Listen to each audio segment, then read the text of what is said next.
Hello everyone, welcome to Online Help Guide. Today in this video, I'm going to show you how to add filters in CapCut. So without any further ado, let's get started. First, open CapCut, click on New Project. Now select a video or photo that you wanna edit and tap on Add button. Scroll the menu bar and here you can see Filters option. Click on it. Here you'll get a wide variety of filters to choose from. Now tap on the filter that you wanna add and click on check sign icon.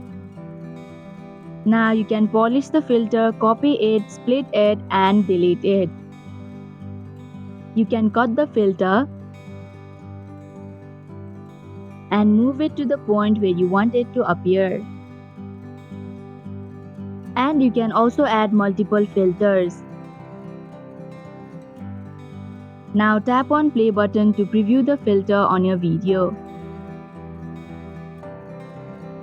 In order to save the video, click on upward arrow button in the top right corner.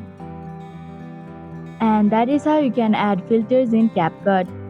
Thank you for watching Online Help Guide.